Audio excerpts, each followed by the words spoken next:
Pambansa 344 or BB 344, which is the accessibility law.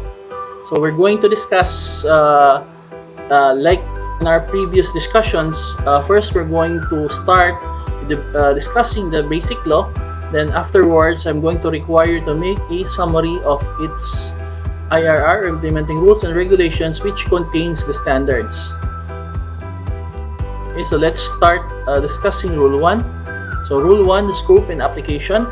So the rules and regulations set forth herein provide for minimum requirements and standards to make buildings, facilities, and utilities for public use accessible to disabled persons pursuant to the objectives of Batas Pambansa Bilang 344, an act to enhance the mobility of disabled persons by requiring certain buildings, institutions, establishments, and public utilities to install facilities and other devices. So primarily, the purpose of this law is to make sure that all types of infrastructure in the country comply with minimum standards so as to provide comfort and protection to our PWD brothers and sisters. Okay, so the scope. So the provision of these rules and regulations shall apply to the following. First, they have the public and private buildings and related structures for public use and which shall be constructed, repaired, or renovated. Next are streets and highways of public utilities and public utilities, then public transport vehicles, public telephones, public transport terminals, and including those of LRTA. So the application. So public and private buildings and structures for public use. So no permit for the construction, repair, or renovation of public and private buildings and related structures for public use, whether owned or leased, shall be granted or issued, unless the owner thereof shall have provided in the places and specifications submitted for approval barrier-free facilities and accessibility features as provided in these rules and in accordance with the following criteria. So the office, the building official, OBO of municipalities and cities shouldn't approve, issue or release such clearances for construction, building permit, notice to proceed construction if the plan submitted to them didn't comply with the minimum requirements and standard barrier-free and accessibility features of Batas Pambansa Bilang 344.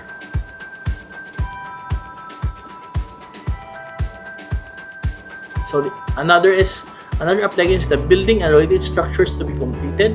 So at the space where the primary function is served, where facilities and egress of the building or structure are located, as to make such space accessible to disabled persons, provided that where the primary function can be served at the ingress level and where such level is provided with facilities, requirements for accessibility at other levels may be waived.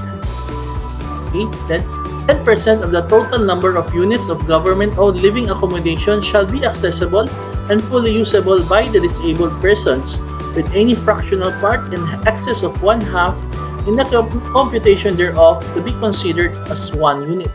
For privately owned living accommodations, the number of accessible units shall be as provided in Section 3 of Rule 3 thereof.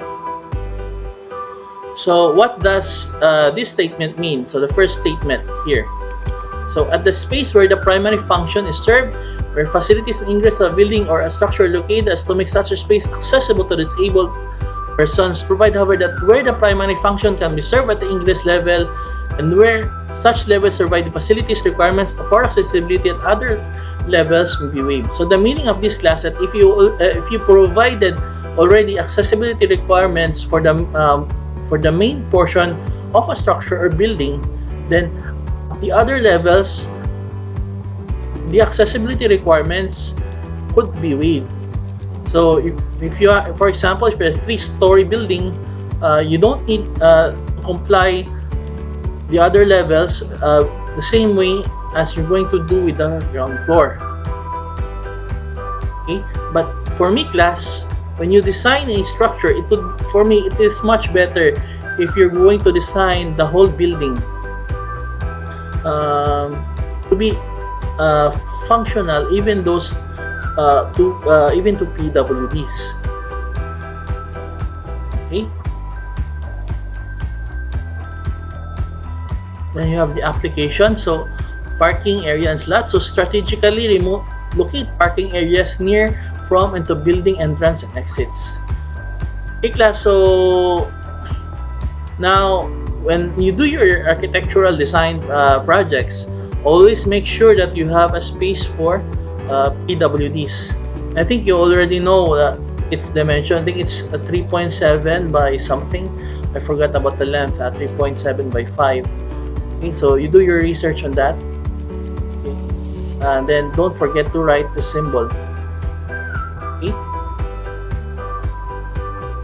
So the application for renovated structure. So any function areas of new designs, plans of structure to be constructed should be barrier free.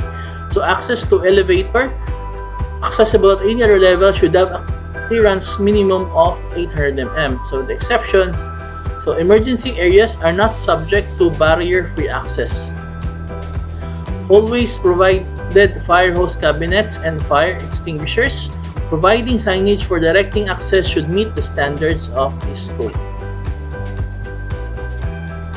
So streets, cut-out curbs and ramps should be constructed using non-skid floor materials to aid the sight impaired and persons using wheelchairs. So audiovisual street signs and aids for pedestrian crossing. Overpasses and underpasses may be waived for existing streets and highways that have to be repaired and renovated. Part of the entire pedestrian crossing should be included. So you can see here, class, is the ramp, this is the transition, and this is the gutter. Okay, so according to BP 344, overpasses and underpasses may be waived. So if you observe, class, if you're using the overpass and underpass in the past, or if you've used them, you can see that there are no ramps going up or down. So I think it is waived for that purpose, because I think it will be very expensive if you're going to add ramps to it. But for me, as an architect, if only the Philippines could afford, then why not make it why not make our overpasses completely accessible to the PWD? Okay, so maybe this is because of budgetary requirements, but always remember, class, that what is stated in these provisions are the minimum requirements only. So you can't go below the minimum, but can always exceed that. Okay.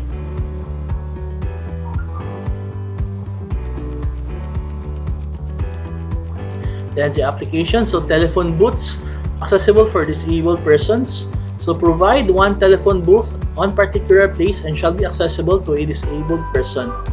Then special standards of accessibility.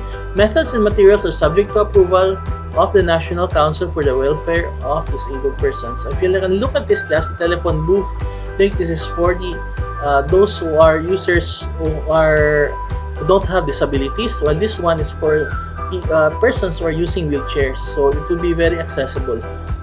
So that means that you have to familiarize yourself with the anthropometrics of those using wheelchairs also. So the categories of disabled persons, so it dictates that varied measures to be adopted in order to create an accessible environment to the handicapped. Disabled persons under these rules may be classified into those who have: first, the impairments requiring confinement to wheelchairs. Next, impairments requiring the use of braces, crutches, or other artificial supports, or impairments caused by amputation, arthritis, spastic conditions, or pulmonary, cardiac, or other ills rendering individuals semi-ambulatory. So total or partial impairments of hearing or sight, impairments due to conditions of aging and incoordination. Then we have also mental impairments. Okay, so let's continue, class. So anthropometrics and dimensional data as guides for design. So the provision of adequate space for wheelchair maneuvering generally ensures adequate space for disabled persons equipped with other technical aids or accompanied by assistants. So in determining the minimum dimensions for furniture and fixtures accessible to disabled persons, the following anthropometric data shall serve as guides for design. So the length of wheelchairs, that's 1.10 to 1.30 meters. The width is 0.60 to 0.75. Then a circle of 1.5 meters in diameter, a suitable guide in the planning of wheelchair turning spaces.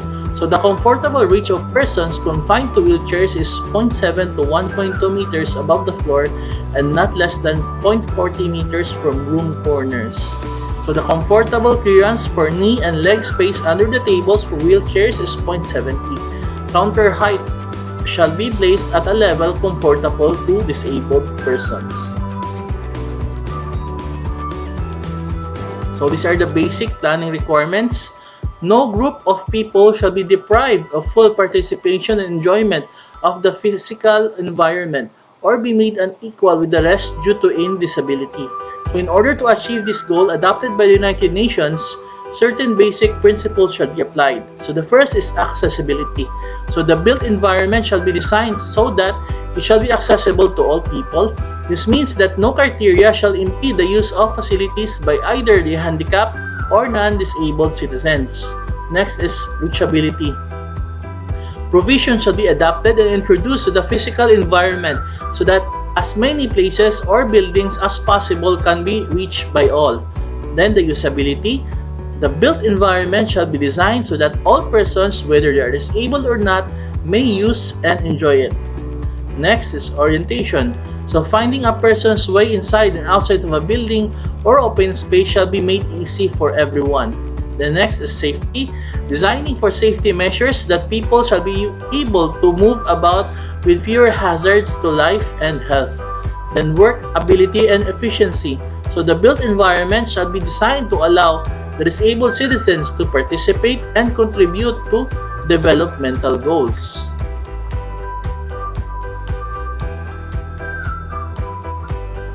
So let's go to Rule 3, the specific requirements for buildings and related structures for public use.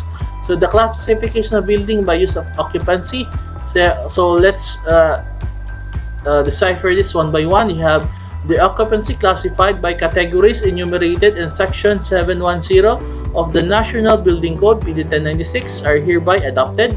So you have still Category 1 residential, Category 2 commercial and industrial, Category 3 educational and industrial, Category 4 agriculture, Category 5 ancillary. So architectural features and facilities. So where the following features and facilities are architectural design requirements in accordance with generally accepted architectural practice, the same include the corresponding graphic signs. So architectural facilities and features. So A for stairs, B for walkways, C corridors, D doors and entrance, E washrooms and toilets, F lifts and elevator, G ramps, H parking areas, I switches, controls and buzzers, J for handrails, K for thresholds, L for floor finishes, M for drinking fountains, N for public telephones, O for seating accommodations.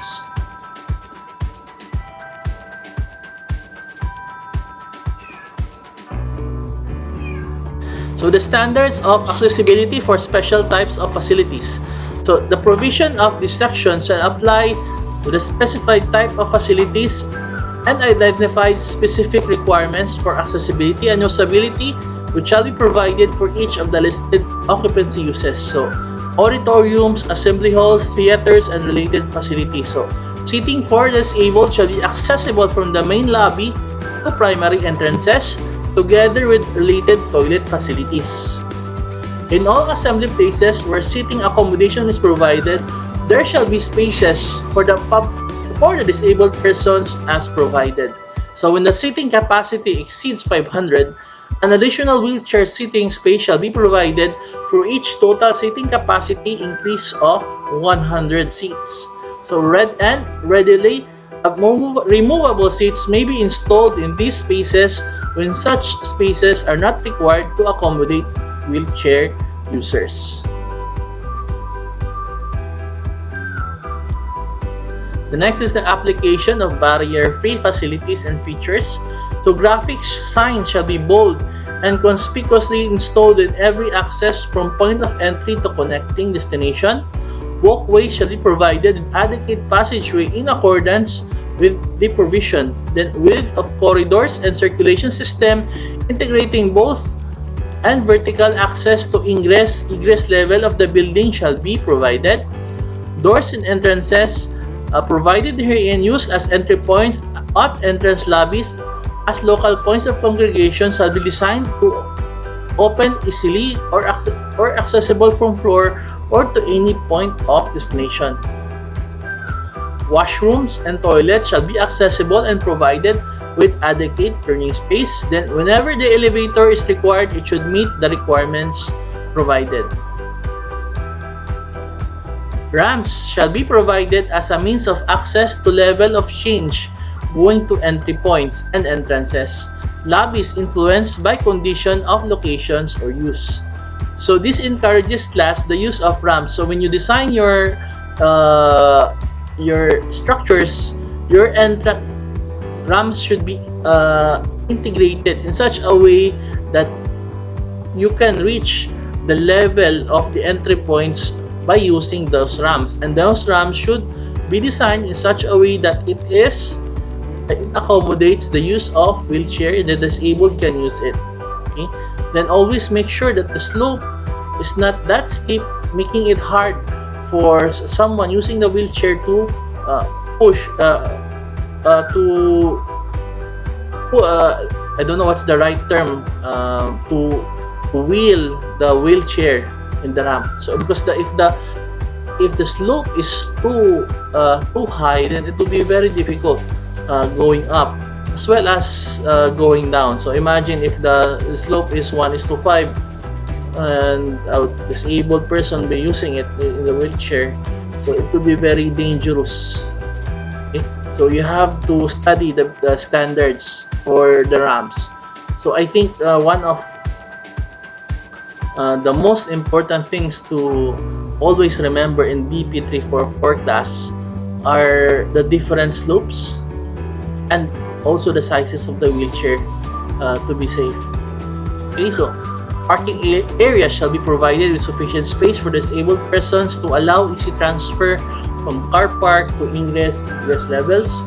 Height above the floor or switches and controls shall be in accordance with the provisions. Handrails should be provided at both sides of ramps. So floors provided for every route of the wheelchair shall be made of non-skid material. So water fountain shall be installed as required.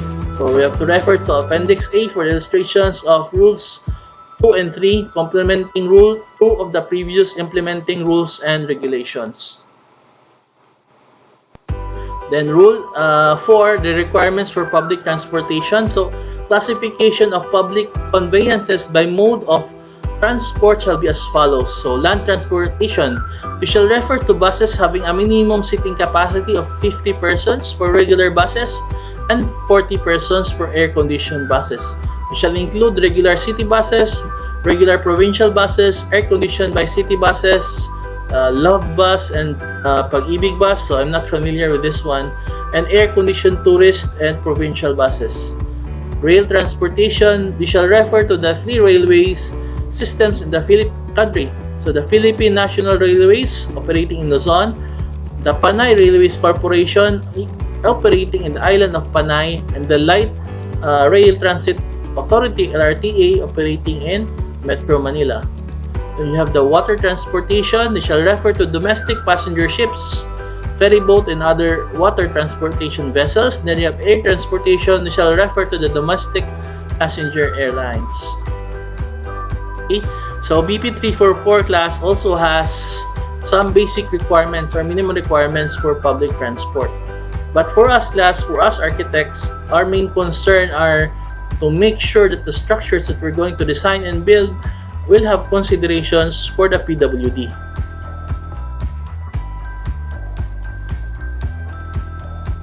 Okay, so I think I missed one here. So I'm going to omit that. So public transportation shall have designated seats for disabled persons. Regular buses shall have at least 5 designated seats for disabled persons near the entrance or exit doors. First class, premier, and air-conditioned buses shall have at least 4 designated seats for disabled persons near the door. Passenger trains shall have at least 6 designated seats per car for disabled persons nearest to the door. Then, passenger airline shall have at least 2 designated seats for disabled persons near the front exit or entrance door on a per aircraft type basis. So for regular air-controlled city buses, other passengers may use these designated seats if not occupied and yield them to incoming disabled persons whenever the occasion arises. So why is it last that it is encouraged that the seats for disabled persons should be near the entrance or exits? Okay, so when you think about it, class, in the cases of emergency, the PWDs are the ones who will have difficulty getting out because of the disability. Therefore, I think it should be located near the entrance and exits so that in case that there are problems, you can easily get out. Okay, so that's why if you can, if you read this, these provisions for the public transportation, they are they should be located near the entrance or exits.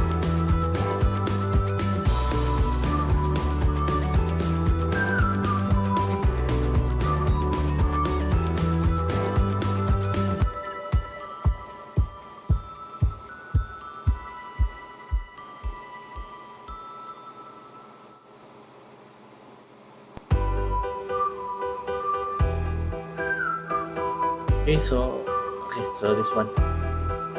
So for provincial buses, regular and air-conditioned buses, passenger trains, the designated seats for disabled persons may be occupied by other passengers only if no disabled person shall occupy the seats at the start of the trip. Then jeepneys shall have at least 2 seats, preferably the front seat as designated seats for disabled persons. Then for jeepneys, other passengers may use these designated seats if not occupied and yield them to incoming disabled passengers only if the yielding passenger can still be accommodated at the back. Then in domestic shipping, each vessel shall allocate on a per class basis areas for disabled passengers. So these areas shall be nearest to the entrance or exit doorways of the vessels. Then give priority to disabled passengers embarkation, disembarkation through the assignment of time windows. Disabled passengers shall be given 20-minute period to embark ahead of the 3-hour embarkation time prior to the ship's departure. Shall be allocated as a maximum of 1 hour for disembarkation after the ship's arrival. So if you have already ridden ships and sometimes I think airplanes, the senior citizens, I think PWD, then pregnant women, they are the first to get inside the airplane as far as I can remember. Okay? So I think I remember when I have a stopover in Dubai back in 2017, the first passengers to get inside the plane were PWDs, senior citizens, and then pregnant women and children.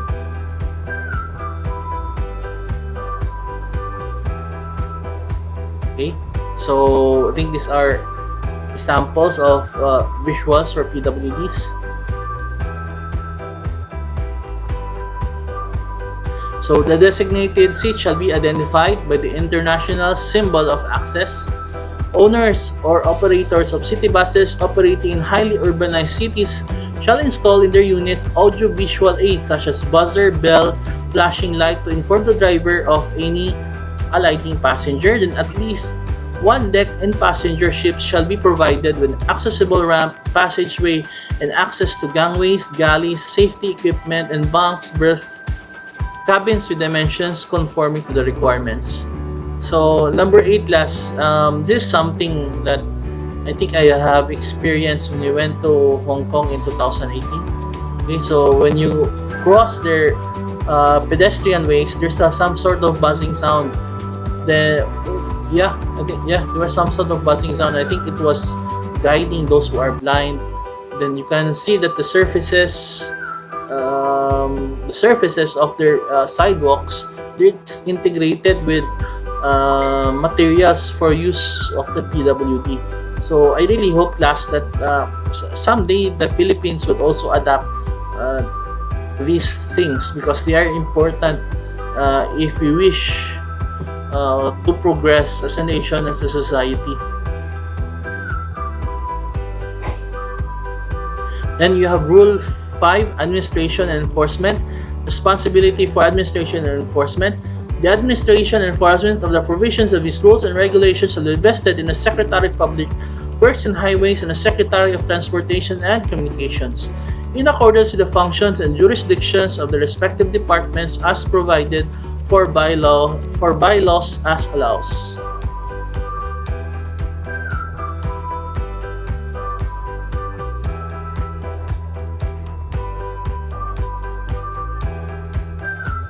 So the Secretary, through the heads of attached agencies of the Department of Public Works and Highways, with the technical assistance of the Building Research Development staff, shall administer and enforce the provisions of these rules and regulations for the city municipal engineer, who shall act as local building official pursuant to Section 477 of RA 7160, otherwise known as the Local Government Code of 1991, and as applied for the following: buildings and related structures, including public transport terminals, streets, and highways. Okay? So the Secretary of Transportation and Communication shall administer and enforce the provisions of these rules and regulations through the heads of line and attached agencies of the department as follows. First is the Land Transportation, Franchising, and Regulatory Board, in respect to the issuance of their Certificate of Public Convenience and Provisional Authority for the operation of public road transportation, utilities, or services. Of the Land Transportation Office, in respect to the registration of buses and jeepneys and enforcement of regulations related to land and transport. Then you have the Philippine National Railways and the Light Rail Transit Authority with the operation of passenger trains and including stations and terminals. Then you have the Maritime Industry Authority in respect to the development, promotion, and regulation of all enterprises engaged in business of designing, constructing, manufacturing, acquiring, operating, supplying, repairing, and maintaining vessels or components thereof, managing and operating shipping lines, shipyards, dry docks, marine railways, marine repair shops, shipping and freight forwarding agencies, and similar enterprises, issuances of license to all water transport vessels. So these government agencies, guys, they are up because they are the ones who issues licenses. So for example, the Land Transportation Office, they're the one who will issue your driver's license. Okay, so whether it's professional, non-professional, in respect to the registration of buses. Okay, so I think I misunderstood it. Okay, so the Land Transportation Office. Okay. So since jeepneys and buses are registered also at the LTO, so in order for them to be issued their licenses, they should comply with the minimum requirements of BP 344. Okay.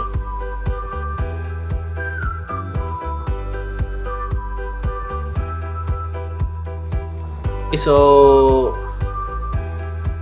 I think some of you class are bored with my lecture, because building laws, when it exceeds already a certain time, more than 30 minutes, let's say more than 15 minutes, it gets boring. But you really have to study this, because if you don't have mastery over building laws in your practice, you're going to have a hard time.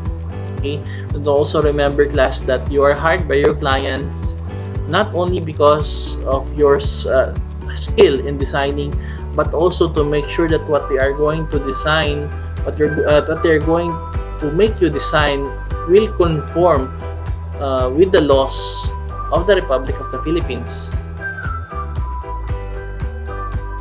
Okay, so you have the criminal liability as stipulated in Section 47 of RA 7277, otherwise known as the Magna Carta for Disabled Persons. So, any person who violates any provisions of the rules and regulations of the Act shall suffer the following consequences. For the first violation, a fine of not less than 50,000 pesos, but not exceeding 100,000 pesos, or imprisonment of not less than 6 months, but not more than 2 years, or both at the discretion of the court. And for any subsequent violation, a fine of not less than 100,000 pesos, but not exceeding 200,000 pesos, or imprisonment for not less than 2 years, not more than 6 years, or both at the discretion of the court. So, any person who abuses the privileges granted therein shall be punished with imprisonment of not less than 6 months, or fine of less than 50,000 pesos, or both at the discretion of the court. So, if the violator is a corporation, organization, or a similar entity, the officials thereof directly involved shall be liable therefor. So, if the violator is an alien or a foreigner, he shall be deported immediately after the service of sentence without further deportation proceedings.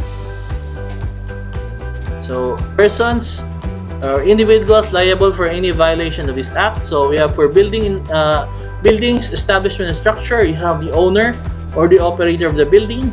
So, you have this establishment or structure contractor. Of course, last, the architect. Then you have the engineer, the building official, or other public official in charge with the issuance of building permit, registration, certification, or inspection of the building establishment or structure. So you really have to be careful because when you design, okay, because when you make a mistake in design and it causes loss of life, God forbid. So if the defect is on the design itself, then you as the architect will be liable. Okay, so that's why, class, when you design something, I encourage you to be detail oriented. So you really have to love architecture and everything about it. So when you do your first building, when you design it, and design your first building or structure, always make sure that you give your best or your 100%. Okay. Then for land, sea, and air transportation of the owner, the bodybuilders, the safety officers, engineering managers, drivers, public officials in charge and issuances of permits, registration, certification, and inspection of the public transportation. Okay, so this ends our lecture with BP 344. Now, what I want you to do now, class, is like what we have did before in our previous exercises and previous lectures. I want you to make a summary of BP 344. Okay, so that summary, class, is not to make things hard for you, but rather it will help you someday when you review, and it will help you in your thesis and your higher level designs in the future. And also when you practice as an architect, okay, you can keep your compilations when you are still a student, because you can review those notes, because they are BP 344 class and the other building laws which govern construction industry in the Philippines and affect the practice of architecture. These laws are really important. Okay? You can say, class, that one of the functions of the architect is code compliance. So you design not only for aesthetics, you also design for compliance with the different building laws here in the Philippines. So if you have any further questions or clarifications regarding our lesson, you can contact me anytime, send a PM or an email. So as long as I'm online, I'll always reply. Okay, so see you next week, class, and stay safe.